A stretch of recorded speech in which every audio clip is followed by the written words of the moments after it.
escucha? Sí. ¿Ahí? Sí. Vamos a orar. Padre Dios, Señor, gracias porque te hemos podido adorar. Gracias porque te hemos podido alabar. Gracias por cada uno de los corazones que tú has traído aquí en esta tarde a reunirse en el día del Señor, a adorar a su Señor y a escuchar a su Señor, a hablarles a sus corazones, Padre. Padre, te pedimos no te detengas, habla nuestras vidas, consuélanos, anímanos, repréndenos, exhórtanos, desafíanos, Señor, pero no nos dejes iguales, Señor. Danos una realidad del infierno, danos una realidad del cielo, danos un diagnóstico de nuestro estado espiritual y llévanos, Señor, delante de ti, a arrepentirnos y llévanos delante de ti a ponernos dispuestos a obedecerte, Señor, sea cuales sean las circunstancias que toquen atravesar a nuestras vidas, Señor. Te damos gracias por los pequeños que están allá, ellos no tienen clase hoy. Sé con sus padres, sosténles, que no tengan pena, que no se sientan mal. Ayúdanos a no pensar en nosotros mismos, a pensar también en los demás, Señor. Y ayúdanos a concentrarnos, Señor. Cualquier cosa que pueda distraernos ahora, quítala de nuestra mente y ayúdanos a concentrarnos en tu palabra solamente, Señor. Ayúdanos, Padre, asístenos, Señor. Perdónanos, Dios. En el nombre de Jesús. Amén. Y como ustedes saben, estamos en la serie de Primera de Samuel. Tenemos esta serie expositiva, no consecutiva. O sea, no hemos ido capítulo a capítulo, estamos yendo algunas historias selectas. Pero de alguna manera, como toda la Biblia, unas historias se conectan con otras y lo hemos podido ver. Y hemos llegado hoy al capítulo 22. Estaba escuchando un pequeño libro en estos días que se llama La hija del lechero. Quizás alguno de ustedes lo ha podido leer. Está en el recurso que le dimos de Chapel Library. Y ahí lo pueden buscar y leerlo. No va a ser una pérdida de tiempo. Y en esta pequeña historia, el autor nos habla de una familia pobre, unos ancianos que tenían 2 hijas. Una de estas hijas tiene que irse a la ciudad, ellos viven en un pueblo de campo, y ella tiene que irse a la ciudad como sirvienta de una familia rica para poder generar ciertos ingresos, para poder prosperar y salir de ese estado de decadencia económica en el cual se encontraba ella. Sus padres se quedan en su pueblo, sus padres se quedan con la otra hija, pero ocurre lo inesperado. En algún momento ella recibe la noticia que su hermana está mal de salud y su hermana está muriendo. Por lo tanto, ella tiene que dejar el pueblo, tiene que dejar la ciudad y tiene que regresar a ese campo con sus padres ancianos del cual salió. Para sorpresa de todos, cuando la hija llega, encuentran a una hija diferente, encuentran a una hija cambiada y todos se preguntaban qué pasó. Desde que la hija llegó, la hija empezó a predicarle el evangelio a su hermana porque la hija se había convertido al evangelio de Jesucristo. Sus planes eran ser próspera, pero los planes de Dios eran llevarla a la obediencia radical a su Señor. Ella fue con una idea, el Señor la trajo con otra y la trajo en la mejor de las condiciones. Para desgracia de la familia, pero Dios es soberano y está en control, la pequeña fallece, ellos son pobres, no tienen cómo pagar un funeral. Entonces, conocen de un pastor en el pueblo al que podían acudir, acuden a él. Y el anciano le pide el favor al pastor que vaya y que tengan este servicio por la muerte de su hija. El pastor le pide que le explique un poquito y ahí es cuando el anciano le cuenta todo esto que yo les estoy contando. Y el anciano le deja saber al pastor cómo su hija era una persona egoísta, era una persona centrada en ella misma, era una persona que vivía solo para ella, pero cómo ahora él no reconocía a su hija.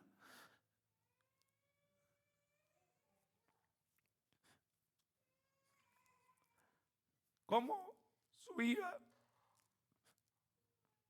ahora lo dejaba todo por venir a asistir a sus padres, por venir a cuidar a sus pobres padres, trabajando como lechera en la finca de su familia, en la pobre finca de su familia. Y cómo hasta último momento ellos tienen la esperanza de que su otra hija haya partido a la presencia del Señor, porque su hermana no dejó de ser obediente y de predicarle el evangelio día tras día, noche tras noche, al punto tal que los ancianos también creyeron en Dios y se arrepintieron de sus pecados y fueron salvos. Y pudiéramos hablar mucho más de esto, pero nos llevaría mucho tiempo. Es una historia, les invito a que la puedan leer. Y el punto que les quiero traer es cómo cuando Dios viene a nuestra vida, Dios tiene que cambiar nuestra vida. Nosotros no podemos ser los mismos creyentes, o para decirlo diferente, nosotros no podemos ser las mismas personas que éramos antes de conocer a Cristo. Antes de conocer a Cristo, y usted sabe de lo que le estoy hablando, nosotros éramos personas centradas en nosotros mismos, que solo le interesaba lo que le trajera placer a uno mismo. Y gracias, mi hermano. Y después de conocer a Cristo, algo tiene que haber cambiado en nuestra vida. Y ese algo que tiene que haber cambiado es que ya no queremos vivir para nosotros, sino que queremos vivir para aquel que nos salvó. Y queremos vivir una vida de obediencia a Dios. Le hemos puesto por título a este mensaje: desobediencia y obediencia, un contraste. Desobediencia y obediencia, un contraste. ¿Y saben lo que significa la palabra contraste? Completamente distinto, completamente diferente. Se anteponen, no tienen nada que ver la una con la otra. La obediencia no tiene nada que ver con la desobediencia. O tú eres un hijo obediente a Dios, o tú eres un hijo desobediente a Dios. La palabra de Dios dice que no hay punto medio. Y lo cierto es, amado hermano, que la desobediencia nos llevará a actuar de maneras desastrosas.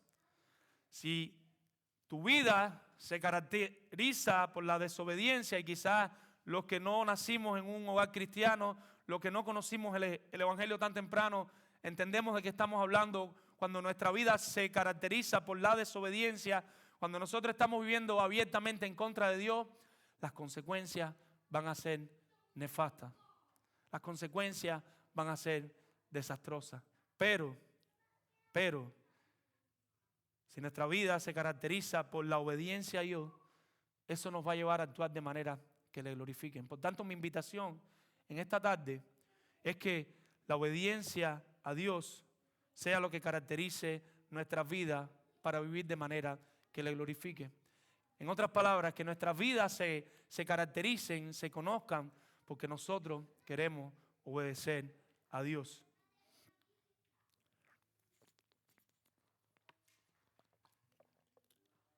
La pregunta que quiero que se haga en este momento, y es ¿cómo yo puedo obedecer a Dios? O mejor, ¿cómo luce una vida que está dispuesta a obedecer a Dios? ¿Cómo se caracteriza una vida de un creyente que de verdad ha tenido un encuentro con Cristo, de un creyente que de verdad ha sido salvo? ¿Cómo luce esa vida? ¿Cómo se ve esa vida de obediencia a Dios? Y nuestro primer punto es que sigue sus directrices. Un creyente que quiere obedecer a Dios, un creyente que ha sido cambiado por Cristo, está dispuesto a seguir los comandos de Dios. Dios habla y aunque Él no tenga la fuerza, aunque Él no tenga los deseos, Él quiere obedecer a su Dios. Y ahora vamos a estar viendo los primeros versículos, los versículos de capítulo 22, versículos del 1 al 5, para trabajar en nuestro primer punto. Y cuando llegamos al versículo 1, nosotros vemos cómo dice: yéndose luego de David de allí.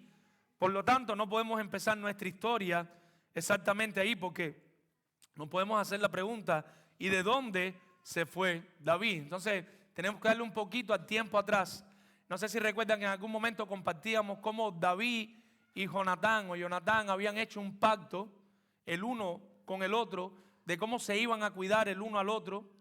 Ya tanto David como Jonatán estaban convencidos de que Saúl quería matar a David. A ellos no le quedaban dudas. Ya está claro, David te quiere, Saúl te quiere matar, David. Jonatán, como era su padre, él no lo tenía muy claro, pero ahora lo sabía. ¿Qué hizo David? David salió de ahí a un pueblo cercano, a un pueblo donde estaban todos esos sacerdotes. Capítulo 21, versículo 1. Siga con la Biblia para que no vea que lo que le estoy diciendo es mentira. Como buenos verianos, encienda su Biblia, busque su Biblia. Capítulo 21, versos 1, y dice, y vino David a Nob. Y David se mueve a un pueblo cercano donde estaba Saúl, y David llega a ese pueblo. David no tenía que comer, David no tenía con qué defenderse. Entonces le pide al sacerdote Ahimelech, que era el sacerdote que estaba en ese momento, le pide que lo ayude, le pide que le dé alimento y le pide que le dé algo con qué defenderse. El sacerdote no tenía alimento que darle, por lo tanto el sacerdote le da los panes de la preposición. Los sacerdotes ponían unos panes todas las semanas. Cuando pasaba la semana, esos panes se volvían a cambiar. Cuando él hace el cambio de panes, le dan esos panes viejos a David, ponen los panes nuevos y le dan la espada con la que David había matado a Goliat. Tener una espada en aquellos tiempos para el pueblo de Israel no era fácil. Más adelante vamos a ver una narración donde solo Saúl y Jonatán tenían espada. Las demás personas peleaban sin espada. Le dan a David la espada del filisteo y David continúa su travesía. Y entonces David se mueve, capítulo 21, versículo 10, y dice que se fue a la región de Gad. La región de Gad es una región que queda ahora en el pueblo de los filisteos, pasa la frontera de Judea, entra en territorio filisteo, y hay un rey ahí que se llama Aquis. Y cuando David está ahí, las personas lo empiezan a conocer. Dice, pero este no es el que mataba a las personas, este no es el que las personas cantaban, y Saúl mató a sus miles y David a sus 10,000. Cuando David escuchó esto, David sintió temor y se empezó a hacer pasar por loco. Empezó a dejar que la saliva le corriera, empezó a hacerse pasar por loco. Lo llevan ante el rey y el rey me dice, ¿para qué ustedes me traen este loco? ¿Para qué yo quiero un loco delante de mí? Y en ese momento David puede irse de allí. Y entonces cuando David sale de esta región y de este lugar, llegamos a nuestro texto, capítulo 22, versículo 1, y dice que David se va a una cueva a Adulam. David vuelve a entrar entonces en el territorio de Judea, y ahí en el territorio se mete en unas cuevitas, unas pequeñas cuevas que hay en esta región, en Adulam, pequeñas cuevitas que hay escorpiones, pequeñas cuevitas que pueden haber arañas, no sé si a alguien le tiene miedo a las ranas, pueden haber ranas y los diferentes animales que hay en una cueva, y él está ahí habitando en esta cueva, y el texto nos comienza a narrar, capítulo 22, versículo 1, 2 y 3, y el texto nos comienza a narrar cómo su familia se entera que él está ahí. Su familia está en Belén, ¿te acuerdan? Belén de Judea, bien cerquita de donde vive Saúl. Su familia se entera que él está en la cueva y su familia baja a visitarle a la cueva. Probablemente su familia tenía temor de que el loco Saúl, porque ya Saúl se estaba volviendo loco, lo vamos a ver más adelante, ya Saúl no estaba en todos sus cabales, lo fuera a matar a todos ellos. Y van y buscan protección con David, y van y están ahí con David. Pero pasa algo interesante, y no solo ellos se unen, versículo 2, vaya al versículo 2, y dice que también se le unen los afligidos, posiblemente personas que estaban en apuro, se le unen los que estaban endeudados, los que no tenían dinero para pagar sus deudas, y se le unen también los que están en amargura de espíritu, posiblemente los descontentos, los que estaban pasando por algún tipo de tristeza. Y coincido con un comentarista que dice que se le unieron las personas que no tenían esperanza. Estas personas eran personas que habían tenido que ir a vivir al desierto, eran personas que habían tenido que ir a vivir fuera del pueblo, porque ya para ellos no había una segunda oportunidad. Estos eran personas que ya para ellos la vida como que no tenía mucho sentido. Estos eran personas que no había forma de regresar a mi antigua vida, no había forma de regresar a lo que era antes. Eran personas sin esperanza. ¿Quién me va a coger? ¿Quién me va a perdonar? Y en medio de esa circunstancia se le unen a David más de 400 hombres desesperanzados. Si tú estás hoy aquí sin esperanza, tú no eres el único que ha estado sin esperanza en el mundo. Muchas otras personas lo han estado y pudieron acudir a David como un refugio, y David recibe a estas 400 personas. Posiblemente estos 400 hombres tenían algunas esposas, dice nuestra Biblia 400 hombres, pero posiblemente si contamos las mujeres y los niños, si contamos la familia, era mucho más pueblo el que David recibe en ese momento con él. Y en el versículo 3 pasa algo sorprendente y dice que David se fue de allí a Moab. David era descendiente de los moabitas. No sé si se recuerdan en la narración de la Biblia a Ruth, la moabita. que se va con Noemí, David era descendiente de ellos. Ahora David va a Mizpa, a Moab, eso está del lado de allá de Judea, por debajo del Mar Muerto, y ahora él llega allí. Posiblemente David quizá tenía fracciones que se parecían a ellos, porque él tenía los genes de las personas de los moabitas y posiblemente tenía rasgos de ellos. Pero lo interesante no es nada de eso. Lo interesante es por qué David hace todo ese recorrido. Y la Biblia lo dice, léalo para que vea por qué lo hace. Y lo hace para garantizar la seguridad de sus padres. David era un hombre piadoso y temeroso a la ley de Dios. ¿Recuerdan cómo los mandamientos, Éxodo nos dice, honra a tu padre y a tu madre? Y esto es lo que estaba haciendo David. David estaba honrando a sus padres y ahora él coge y llega allí y le dice al rey de Moab, yo quiero dejar a mis padres aquí, que mis padres puedan estar seguros contigo. Después que garantiza eso, entonces David se mueve al lugar fuerte. Dice nuestra Biblia que se mueve al lugar fuerte, versículo 4. El lugar fuerte posiblemente son un lugar montañoso donde él podía estar tranquilo con ese grupo de personas que se le había unido. David en ningún momento tiene en su mente que quiera atacar al rey Saúl. Él no quiere atacar al rey que está puesto allí como rey para el pueblo de Dios. David solamente quería tranquilidad, David quería paz, y posiblemente aquí sean donde se redacten algunos de los salmos que nosotros tenemos hoy. David está como un alma afligida, David está como un alma preocupada, lo quieren matar, le quieren quitar la vida, no tiene tranquilidad, no tiene paz, no ha hecho nada pecaminoso. Lo único que ha hecho es tratar de ser obediente a Dios y por esa causa es que lo quieren matar, por esa causa es que le quieren cortar la cabeza. Y en medio de esa aflicción, como una persona que tiene una relación con Dios y Dios le dio ese don de escribir, posiblemente se pone a escribir a su Señor. Pero de pronto llegamos al centro de lo que les quiero compartir en esta primera porción de los versículos del 1 al 5. Y es que quiero que veamos la obediencia de David. David era un siervo obediente. ¿Y qué dice nuestro versículo? Se lo leo. Pero el profeta Gad dijo a David, no te estés en este lugar fuerte. De alguna manera estaba en un lugar fuerte, seguro, tranquilo. ¿Y qué le dice? Anda y vete a la tierra de Judá. Anda y vete al peligro. Anda y vete para allá cerca de Saúl. Anda y vete de la comodidad y vete al lugar difícil. ¿Y David qué hizo? Se fue y vino al bosque de Ared. David era un siervo obediente. Ya la Biblia no nos habla más de Samuel. Ahora empieza a hablar en el ministerio de David, de este profeta que ven en el versículo 5, el versículo Gad. El profeta hablaba de parte de Dios y el profeta de parte de Dios le dice a David, muévete del lugar seguro y vete para Jerusalén. ¿Qué hace David? No le pone excusa. ¿Qué hace David? No le va a la contraria. ¿Qué hace David?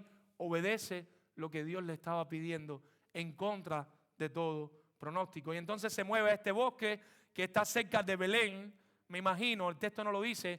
Imagínense, si tú eres un niño y hay un bosque cerca de tu pueblo, posiblemente él conocía todos los escondrijos que habían en el bosque, los lugares que habían en el bosque. Quizás él había cazado lagartijas ahí en ese lugar. No sé si había matado un pajarito, no quiero que nadie se ofenda, pero quizás mató un pajarito y lo asó y se lo comió con su familia. Y ahí está David, en ese lugar donde el Señor lo llama, donde el Señor le pide que vaya.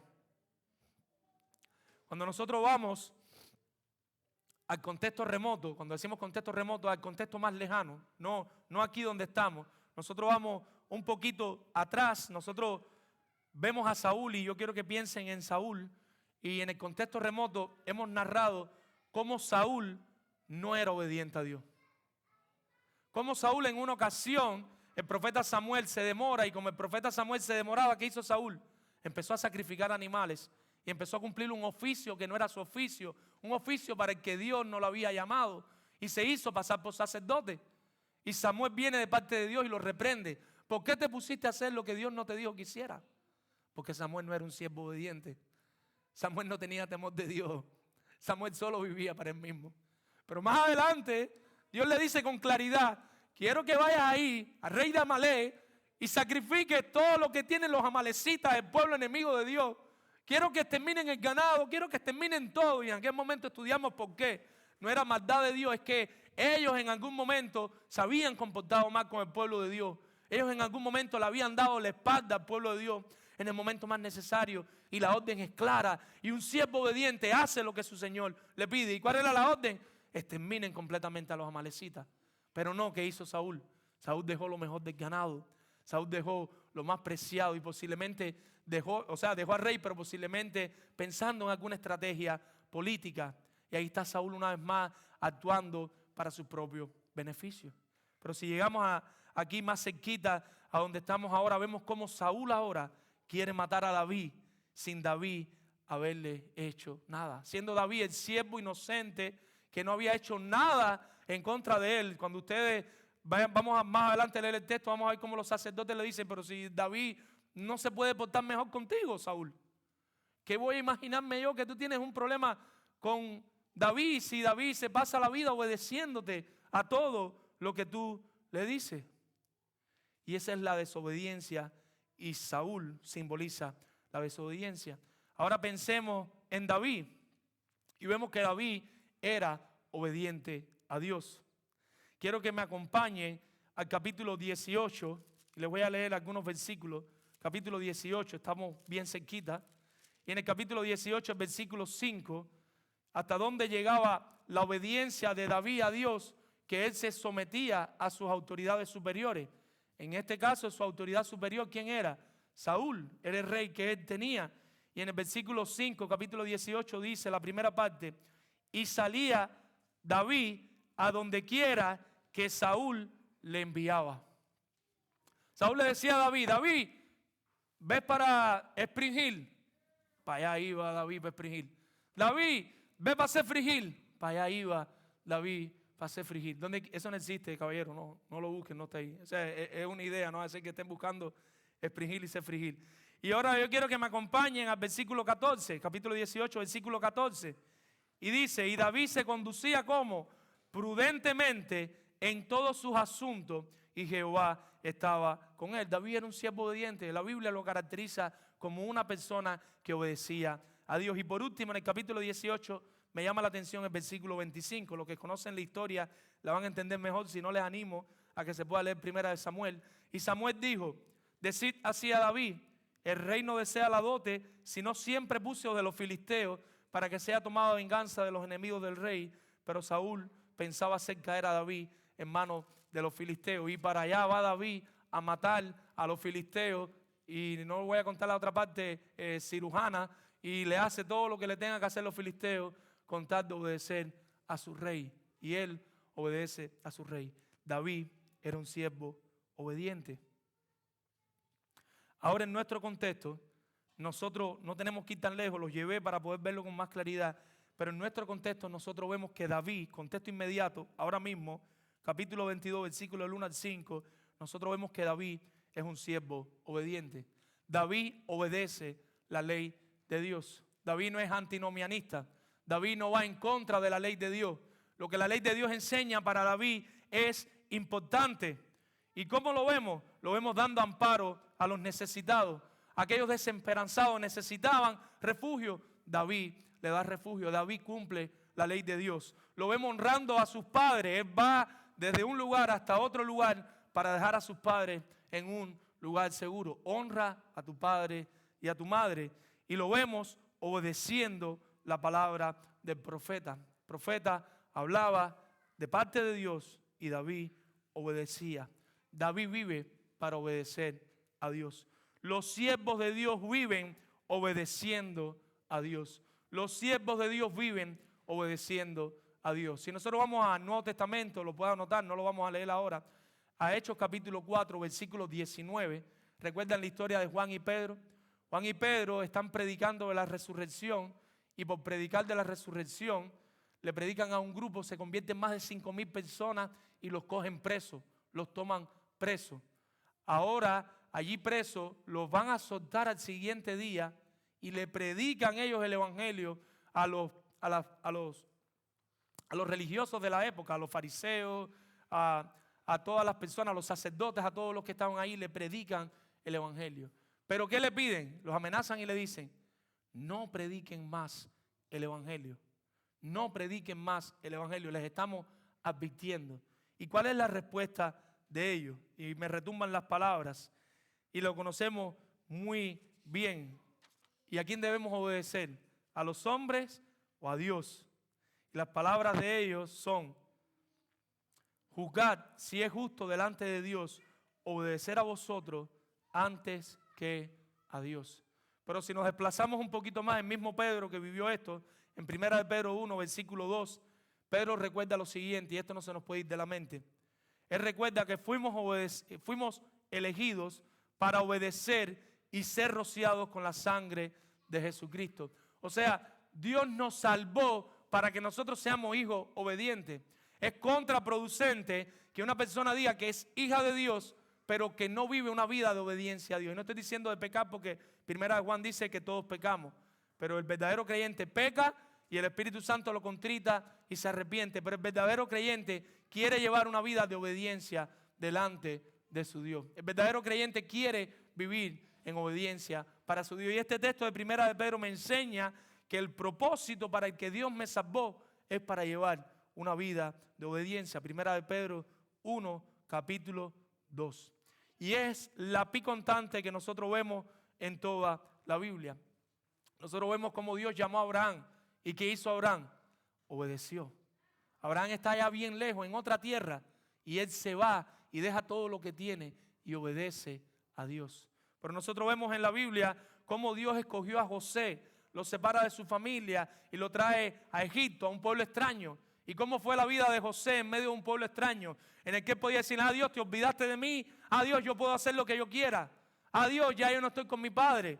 Pero José vivió una vida de obediencia a Dios, al punto tal que recuerden que aquella mujer fue allí a quitarle la ropa y quería estar con él, y él se mandó a correr y cumplió cárcel con tal de ser obediente a su Dios. Y nosotros vemos la vida de Moisés, y vemos a Moisés cómo ya está tranquilo allá en el desierto, cómo él está pastoreando sus ovejas, pero Dios lo llama, y que Dios le dice: regresa al imperio, regresa al imperio.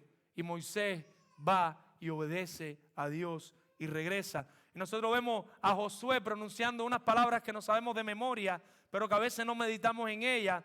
¿Y cuáles son las palabras? Heme aquí, envíame a mí. ¿Cuándo fue la última vez que le dijiste eso al Señor?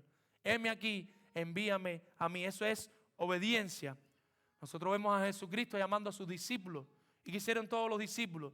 Dejaron todo lo que tenían por seguir a Jesús. Y nosotros vemos después a Jesucristo llamando a Pablo. ¿Y qué hace Pablo? Seguir a Jesús. Pero mi amado hermano, nadie tan obediente como nuestro Señor. Ninguna de estas personas que hemos mencionado se compara a nuestro Cristo. Ninguna de estas personas que hemos mencionado se compara a nuestro Señor. El apóstol Pablo le escribe a los Filipenses en el capítulo 2, versos 8, y le dice: y estando en la condición de hombre, se humilló a sí mismo, haciéndose obediente hasta la muerte, y muerte de cruz. Él vino al sufrimiento conscientemente de a dónde venía. Cuando Dios estaba desde antes con Dios, antes de estar en María, cuando Cristo decide venir a esta tierra, Cristo ya sabía que él iba a sufrir, y aún así vino a cumplir el plan de redención. Él entró en este mundo de pecado y nos modeló todo lo que necesitamos para nuestro caminar. No solo vino aquí, sino que fue marcándonos la manera de obediencia que nosotros deberíamos llevar. Por eso, en cualquier circunstancia en la que tú te encuentres, tú puedes decir y puedes preguntarte: ¿qué haría Cristo en mi lugar? Tú estás en una situación y no tienes al pastor, no tienes a quien llamar, no tienes quien te dé un consejo, y tú quieres saber qué hacer. Es sencillo. Pregúntate: ¿qué haría Cristo en mi lugar? Y muchas veces la respuesta no nos va a gustar. Por eso a veces no nos las hacemos. Tienes que perdonar a ese esposo, a esa esposa, y solamente tienes que preguntarte: ¿qué haría Cristo en mi lugar? Pero tú no te quieres preguntar eso. Pero lo cierto es que no había nadie tan obediente como Cristo. Y llegó al huerto de Getsemaní y expresó: pero no sea como yo quiero, sino como tú. Obediencia. Jesucristo es el siervo obediente. No hay nadie más obediente que Cristo. Por su propia voluntad se entregó a la turba. ¿Recuerdan cuando la turba vino a cogerlo? Él dijo, yo puedo orar y mi Padre manda legiones de ángeles ahora mismo. ¿Quién cogió preso a Cristo? Él mismo se entregó. En obediencia. Él mismo dejó que lo pusieran en la cruz. ¿Quién puso a Cristo en la cruz? Los soldados, los religiosos. Cristo mismo se puso en la cruz a morir por nuestros pecados en obediencia al Padre para poder cumplir el plan de redención. Cristo mismo fue quien se puso allí sobre la cruz para que nosotros pudiéramos ser rociados con su sangre y pudiéramos ser salvos. ¿Quién soportó la ira de Dios por nosotros? La ira que nosotros deberíamos llevar eternamente en el infierno. Cristo soportó la ira de Dios en completa obediencia por nosotros. Para que nosotros podamos ahora vivir una vida de obediencia. ¿Cuál es nuestro reto? Si Cristo fue obediente, nosotros debemos ser obedientes. Y a las personas que se encuentran aquí hoy, que no han conocido al Señor,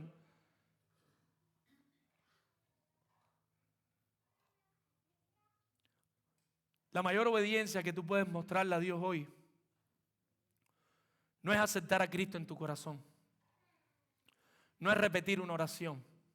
Quizás tú crees ahora que yo voy a repetir algo y tú lo repites y ya tú vas a ser salvo.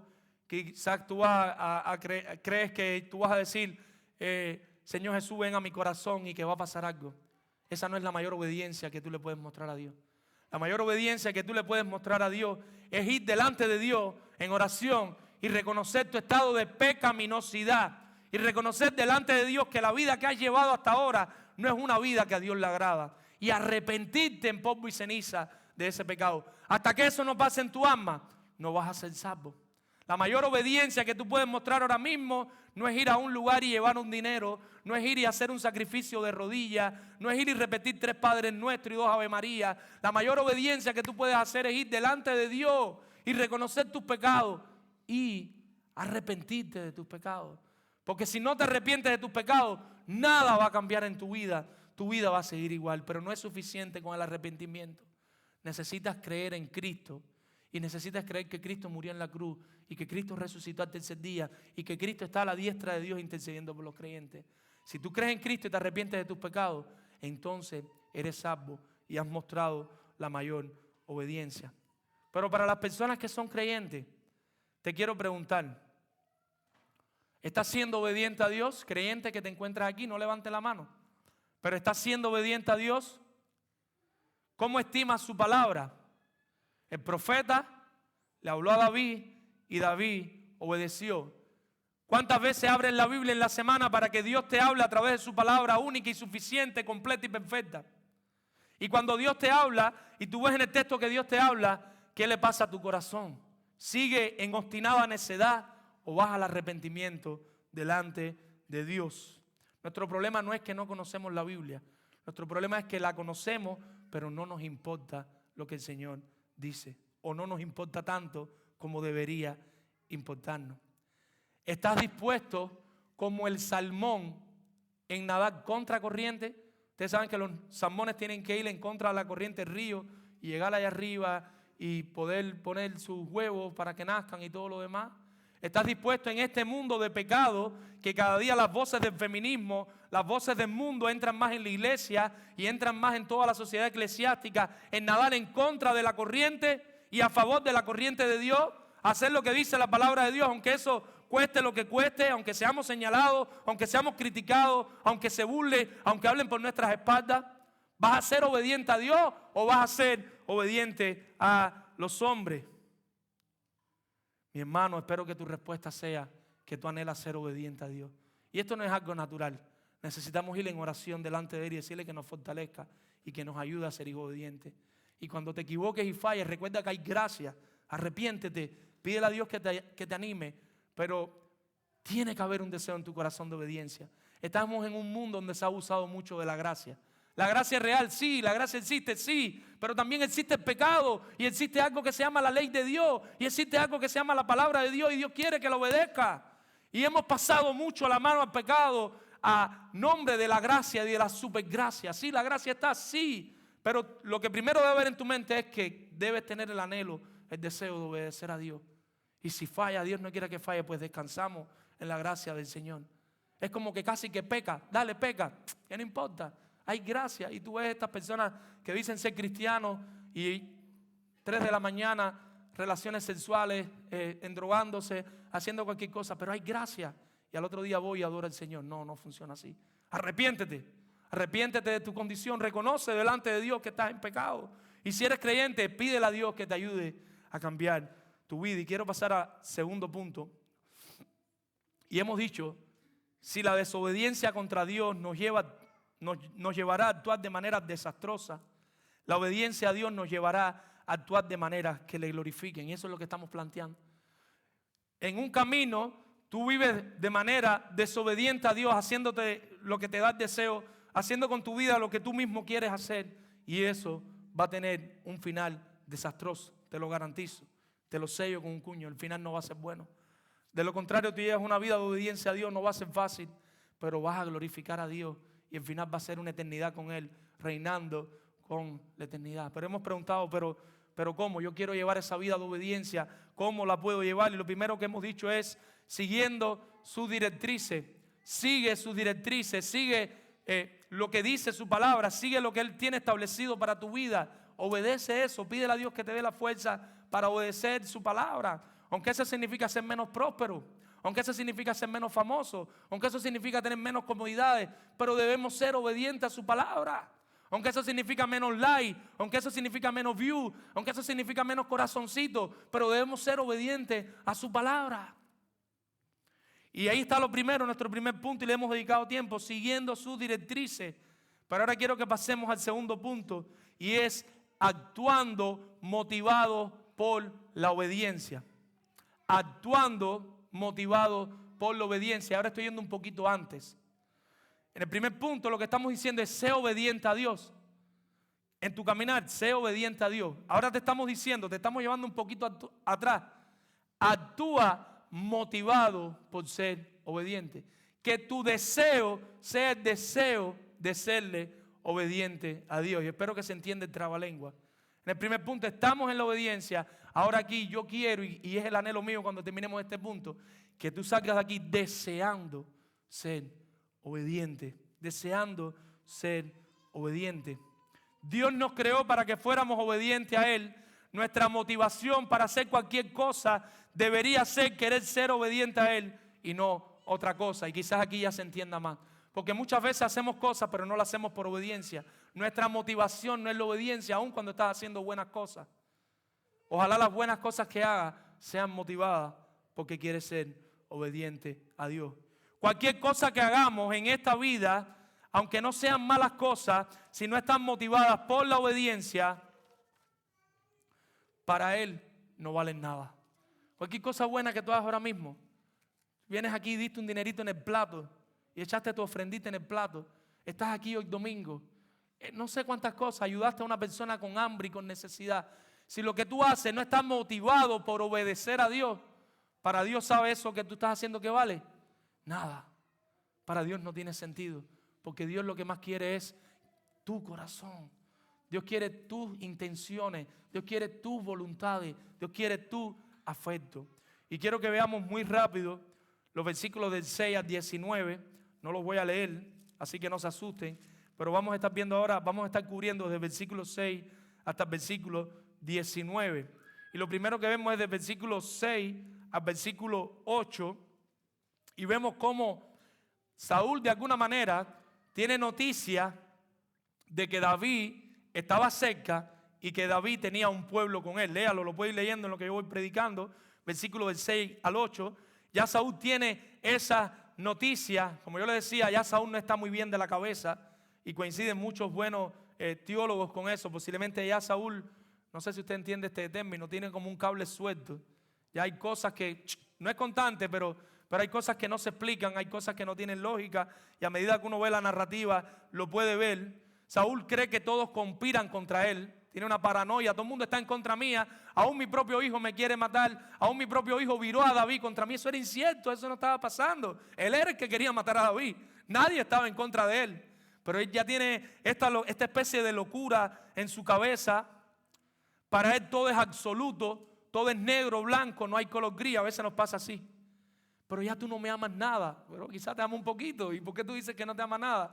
pero ya tú no me ayudas nada. Ah, pero te ayudó a fregar, te ayudó a planchar, pero no te cocinó, pero no te ayuda nada. Nosotros somos los especialistas en los absolutos y un poquito ahí está Saúl en los absolutos. Ya nadie está conmigo, ya nadie me ayuda, ya nadie me ve. Y todo eso pasa versículos 6 al 8. Y en los versículos 9 y 10 entra un personaje nuevo en la escena que ya se había mencionado en el capítulo 21 y es Doeg, el edomita. Y nuestro texto dice que posiblemente tenía un cargo entre los siervos de Saúl. Algunos dicen que quizás era un siervo de Saúl, otros que tenía un cargo, pero en realidad esto no es importante. Lo importante es que hasta aquí él había guardado silencio y él no le había dicho nada a Saúl. Pero ahora en este momento él aprovecha para decirle a Saúl: mira, yo vi a David un día, está como el que quiere ganar puntos. No sé si usted conoce un compañero de trabajo que para destacarse va y habla más de otro. En vez de destacarse en su trabajo, él prefiere ir y hablar más de otro. Algo así está haciendo él. Y él va y le dice: bueno, mira, yo vi que David fue y él fue a ver a Ahimelech. Y ahí viendo a Ahimelech, yo vi que Ahimelech le dio pan y le dio espada. Él cuenta la historia, pero no cuenta la historia completa. Él no cuenta que Ahimelech le dijo: pero mira, yo no sabía que ustedes estaban bravos. Él no cuenta que David en ningún momento le dijo que había un problema. Simplemente Ahimelech lo que hizo fue asistir a David. Pero como ya lo decíamos, Saúl ya no está bien de la cabeza. Y versículos del 11 al 16, Saúl manda a buscar al sacerdote Ahimelech y manda a buscar a toda su familia, a todos los sacerdotes de Nob, de la ciudad, y les acusa de conspiración contra él y les recrimina los panes y la espada. En otras palabras está diciendo: ustedes conspiraron en contra mía, ustedes le dieron pan y espada a David, ustedes actuaron en mi contra. El sacerdote empieza a presentar su defensa, trata de explicarle que él estaba ajeno a una situación entre Saúl y David, pero al rey no le importa. Las palabras del rey son: lo ayudaste, morirás tú y los tuyos. No te quiero escuchar, no me interesan tus explicaciones. ¿Tú ayudaste a David? Si ayudaste a David, estás en contra mía, así que tú vas a morir ahora mismo, tú y todos los tuyos. A partir del versículo 17 narra la oposición de los guardias, cómo los guardias no querían matar a los sacerdotes de Jehová. Él le dice a los guardias: mátenlo. Y los guardias del pueblo de Judea, los guardias del pueblo de Dios dicen: no, nosotros no vamos a levantar manos en contra de los sacerdotes. Entonces él se vira, él mira a Doeg, el edomita, y Doeg, el edomita, está dispuesto a matar al pueblo de Dios. Y no solo matan a 85 sacerdotes ese día en sus ropas de sacerdote, porque tenían los ropajes puestos de un sacerdote. Imagínense qué masacre ver que están matando a los sacerdotes de Dios con la ropa de los sacerdotes delante de ti y los están matando. Pero no termina ahí, va al pueblo y en el pueblo mata a las mujeres, a los niños y mata a los animales. Y hay un poco de ironía en este texto, hay un poco de contraste. Vamos a tratar de explicarlo lo más sencillo posible, porque están pasando algunas cosas aquí que no nos podemos dar cuenta fácilmente. Y lo que vemos aquí es que él fue quien mató, pero ¿quién lo mandó a matar? Saúl. Por tanto, ¿quién es el asesino? Saúl. Saúl es la cabeza asesina de toda esta situación. Pero Saúl mata, pero no por obediencia. Saúl mata, pero no por obediencia. Saúl, cuando está matando, no está siendo obediente a Dios. Él está matando por otras causas y por otras motivaciones. Cuando nosotros vamos a 1 Samuel 2, versículos del 27 al 34, no vamos a ir en el contexto remoto. Nosotros recordamos cómo viene un profeta, no sé si se acuerdan, y le dice al sacerdote Elí: por el pecado de tus hijos y por tu pecado, tu descendencia va a ser quitada. O sea, de la descendencia de Elí no iba a seguir habiendo sacerdotes por el pecado de ellos. En algún momento su descendencia iba a ser quitada. Elí tuvo dos hijos, ¿se acuerdan? Ofni y Finés. Ahimelech era de la descendencia de Finés. Ellos eran descendientes de Finés, venían de ese linaje. En un sentido, estaban muriendo un grupo de esos sacerdotes de esa descendencia, pero Saúl no lo está haciendo por obediencia. No sé si se dan cuenta de lo que les quiero decir. Saúl mata, pero no mata por obediencia. Él mata porque a él le dio el deseo de matarle, por conspiración, por lo que quiso. Y de alguna manera se está cumpliendo la palabra de Dios, pero no porque Saúl es un siervo obediente. Y espero que ese trabalengua se haya entendido un poco. Saúl hace algo que estaba pendiente. exterminar este linaje de sacerdotes, pero no lo hace con la motivación de ser obediente a Dios, sino por sus propios celos y sus propios caprichos. ¿Recuerdan cuando Dios le da la orden explícita de eliminar a Ahimelech? Ahí él no obedeció a Dios. Cuando de verdad tenía que eliminarlo todo, no lo hizo. Y ahora que nadie le pidió que lo hiciera, ahora lo está haciendo. Por eso le digo que este texto tiene un poco de ironía. Saúl desobedeció a Dios. Recuerden, una obediencia media es desobediencia. Una obediencia media es desobediencia. Saúl desobedecía abiertamente a Dios al no hacer lo que se le mandaba. Cuando Dios le manda algo a Saúl y Saúl no lo obedece, Saúl está, ¿qué cosa? Desobedeciendo a Dios. Pero Saúl también desobedecía a Dios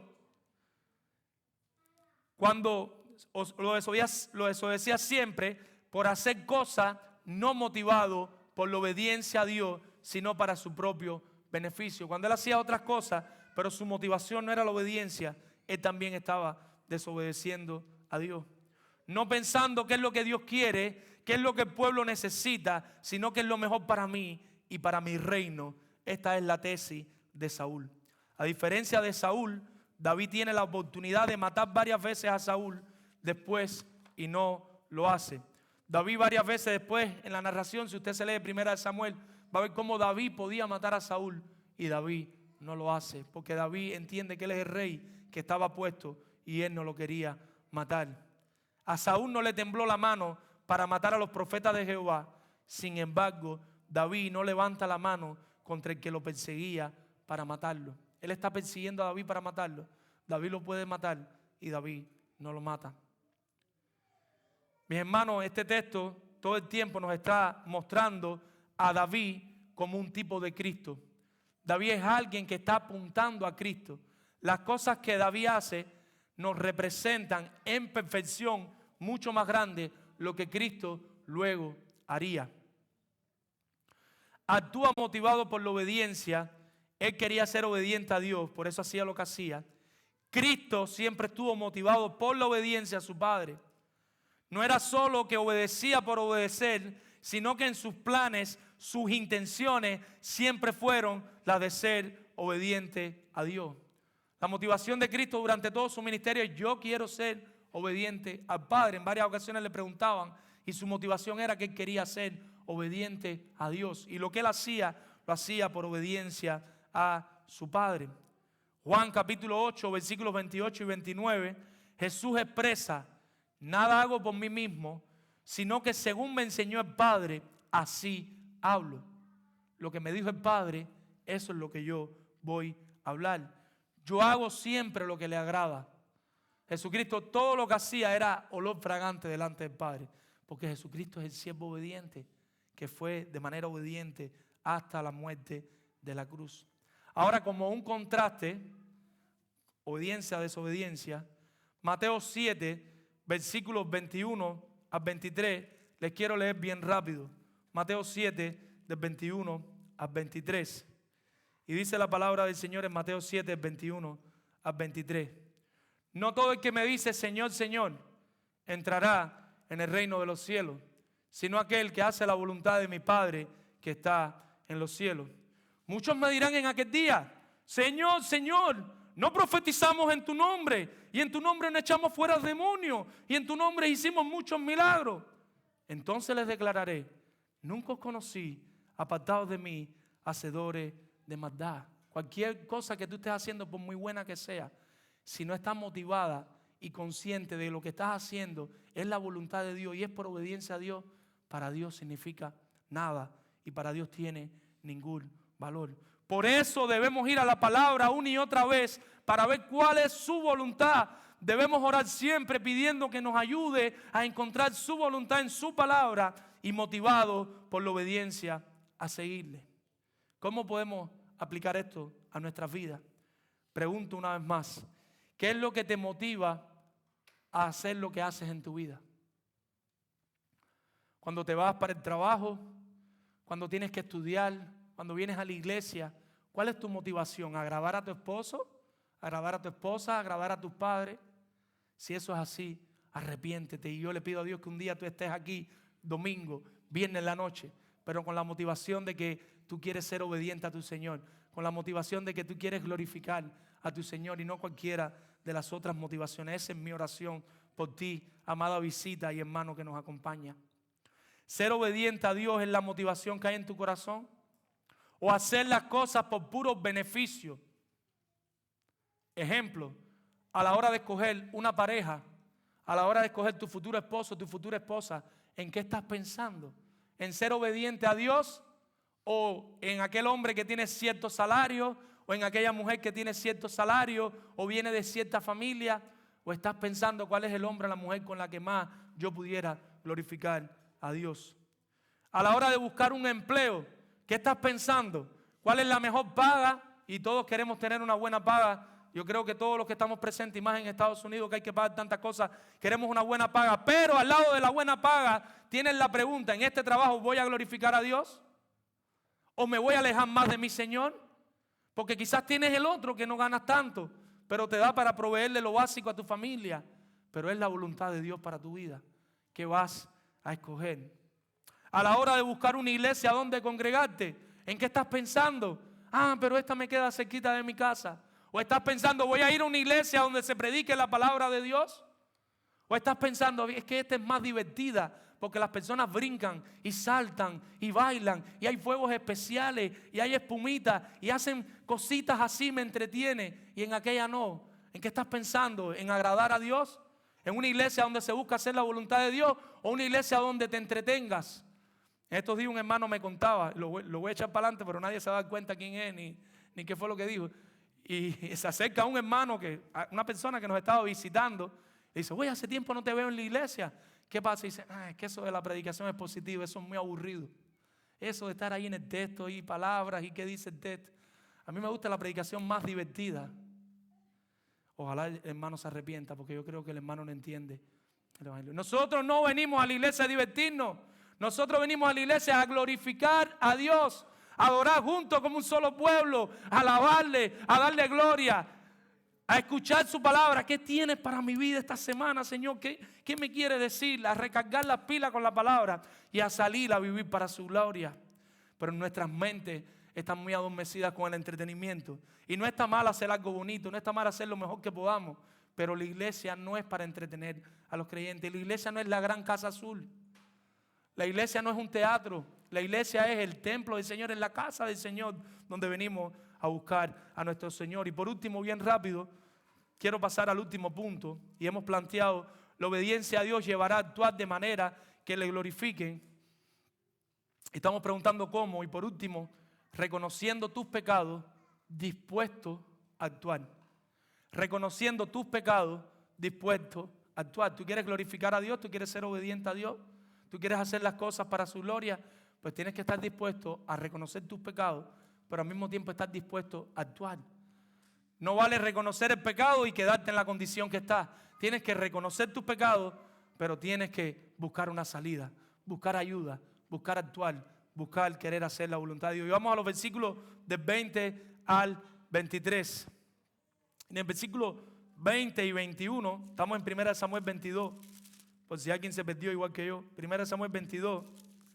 Y en los versículos del 21 al 23, vemos cómo, desde el 20, versículos 20 y 21, vemos como uno de los hijos de Ahimelech, se llamaba Ahitob, logró escapar de esa masacre. Él logra salir de allí y de alguna manera sabemos que diosidencialmente Dios lo preserva y Dios lo lleva a donde está David. Y ahora él llega allá a David y le cuenta todo lo que sucedió. Él llega y le dice a David, lo podemos leer porque es bien corto. Yo sabía, cómo le habían dado muerte a los sacerdotes de Jehová, versículo 21. Y en el 22, ¿qué hace David? David reconoce su culpa. Y David dice, y dijo David a Abiatar, yo sabía que estando ahí aquel día Doeg, el edomita, él lo había de hacer saber a Saúl. Yo he ocasionado la muerte de todas las personas de la casa de tu padre. David está arrepentido de no haber sido prudente. David está arrepentido de no haberse fijado quiénes estaban allí. David está arrepentido de que quizás en ese momento solo pensó en él y en su situación y no estaba pensando en lo que quizás le podía pasar a estos sacerdotes. David necesitaba pan y David fue a buscar pan. Y si leen el texto van a ver quizás otras cosas que David, porque David es un pecador igual que nosotros, otras cosas que David hizo que no eran correctas y David las hizo. Y ahora él se está arrepintiendo de lo que hizo mal. Él reconoce su pecado. No le dio trabajo reconocer tu pecado. ¿Te da trabajo reconocer tu pecado? Porque podemos pecar, pero cuando tu esposa te dice, amor, eres así o asado, ¿te da trabajo reconocer tu pecado? O cuando tu esposo te dice, mi amor, creo que estás siendo un poquito controlador. Y yo sé que las mujeres no son muy controladoras, solo un poquito. Tú le dices, sí, mi amor, ay, es verdad, es verdad. Pensemos, mi hermano, pensemos, meditemos. Pero él no se queda ahí y hace la corrección. Busca enmendar su error. Nosotros vemos al versículo 23, después que dice, yo he ocasionado la muerte de todas las personas en la casa de tu padre, pero ahora, ¿cuál es la manera de enmendar su error? Quédate conmigo, no temas, quien buscare mi vida, buscará también la tuya, pues conmigo estarás a salvo. David era un siervo de Dios compasivo. En el versículo 1, deja que su familia se quede con él. En el versículo 2, da refugio incondicional a los que estaban sin esperanza. En el versículo 23, ofrece protección segura al último de los sacerdotes de este linaje. Así lo cumplió mientras vivió.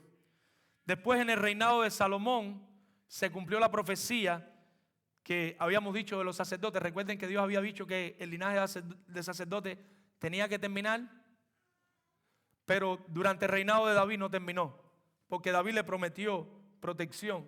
Ellos siguieron reproduciéndose, pero en el reinado, ustedes lo pueden ver más adelante, si sigue leyendo su Biblia, en el reinado de Salomón, ahí sí, ellos le dieron la espalda a Salomón por el otro hijo de David. Y en ese momento, cuando Salomón empezó a reinar, entonces Salomón lo quitó del reinado a este sacerdote. Una vez más, David apunta a Cristo, la roca eterna, el refugio seguro en donde podemos nosotros acudir siempre. ¿Estás hoy aquí solo y sin esperanza? Corre a Cristo. Si tú estás aquí desesperanzado, tú has llegado a un punto en tu vida que no sabes qué hacer, quizás estás pensando en el suicidio, quizás estás pensando en que tu vida no vale nada, quizás estás pensando en que no vas a salir de ese estado de vergüenza en el que estás. Corre a Cristo. En Cristo hay esperanza. Él puede llevar tus ansiedades, tus dudas y tus temores. Si no lo conoces, pídele en oración que te permita conocerle. Si tú no conoces del Señor y estás aquí, ve delante de Él en oración y dile, mira, yo hasta ahora yo no creo en ti. Yo no creo en lo que me dicen, pero si tú existes, yo quiero conocerte. Yo te animo a que le puedas hacer esa oración al Señor. Si tú de verdad existes, yo quiero conocerte. Abre mis ojos, déjame verte. Y yo estoy seguro que por su pura gracia Él va a responder esa oración. Si tú te encuentras aquí apartado, ¿qué significa eso? Que tú estuviste con el Señor, tú estuviste viviendo para su gloria, pero caíste posiblemente en pecado. Quizás alguien se acercó y te brindó algo que no te tenía que brindar y aceptaste y fuiste cediendo al pecado y cada día la cruz estaba más lejos y sentiste tantas pocas fuerzas que no sabías cómo ibas a nadar, no sabías cómo ibas a regresar y en vez de buscar regresar lo que hiciste fue alejarte, pero por la pura gracia de Dios tú estás aquí hoy. Ves a Cristo que Él es la roca segura. En Cristo hay esperanza, como en David había un refugio, había un escondite, había un lugar seguro. En Cristo hay un lugar mucho más seguro. Ves a Cristo y regresa a Cristo para que vuelvas a tu estado actual en el que estabas antes de apartarte. Si eres un creyente en crisis, si eres un creyente que estás pasando ahora una situación, quizás te quedaste sin empleo, quizás estás luchando con un problema de salud, quizás estás sin casa, no tienes dónde vivir, estás pasando por cualquier situación, recuerda esto: Dios es fiel. La fidelidad de Dios no cambia. ¿Qué significa eso? Que Dios es inmutable. Y si ya una vez Él nos ayudó por su propio carácter, Él nos va a volver a ayudar y Él nos va a volver a asistir. Y digo por su propio carácter porque los que entendemos el Evangelio entendemos que no merecemos nada. Y todo lo que tenemos es por su pura gracia. Cuando David cogía y hacía un bien a estas personas, ¿quién de ellas lo merecía? Ninguno. Ellos estaban en el desierto desechados. Pero por la pura gracia de David, David permite que estas personas se le acerquen y David le da refugio a esas personas. Asimismo Dios hace con nosotros. Por la pura gracia de Dios, Dios permite que encontremos refugio y auxilio en Él. Arrepiéntete, acércate a tu Señor y recuerda que Él es fiel, recuerda que Él es inmutable. David dio refugios a todos por su pura gracia y amor. Asimismo Cristo hace con nosotros, nos protege por su pura gracia y amor. Vamos a orar. Padre Señor, en esta hora te agradecemos tu palabra, te agradecemos tu bondad, te agradecemos poder ser hijos tuyos, Señor. Te agradecemos que aún siendo infieles, aún no mereciendo existir, tú nos has dado vida y no solo nos has dado vida, sino que nos has dado salvación. Padre, te pedimos en esta tarde que tú nos confrontes, Señor. Aunque el predicador no es perfecto, aunque la predicación no es perfecta, pero tú sí eres perfecto. Tu palabra sí es perfecta. Y te pido que a pesar de mis incapacidades, tu Espíritu Santo obre en esta tarde, quebrantando corazones, Señor, volviéndolos susceptibles a su pecado, llevándolos a arrepentimiento y a confiar en ti para salvación, Señor. Obra en los corazones duros, Señor. Obra en los corazones duros, Señor. Sé con los que ya somos creyentes, con los que ya te amamos, pero en este diario vivir nos vamos alejando de ti sin darnos cuenta, Señor. Ya nos da lo mismo venir a la iglesia el domingo que no venir. Nos da lo mismo venir al grupo de vida que no venir. Nos da lo mismo leer la Biblia que no leerla. Y eso está más delante de ti, Señor. A ti no te agrada esa actitud, Señor. Motívanos con la obediencia, Señor. Todo lo que hagamos, que sean motivados por ser obedientes a ti, Señor. Cada buena obra que hagamos, que se caracterice porque queremos ser obedientes a ti y que reconozcamos que tú te llevas la gloria en todo, que no hay gloria para nosotros. Ayúdanos, Señor, con el resto del servicio, Señor. Perdona cada falta y cada pecado. En el nombre de Jesús. Amén.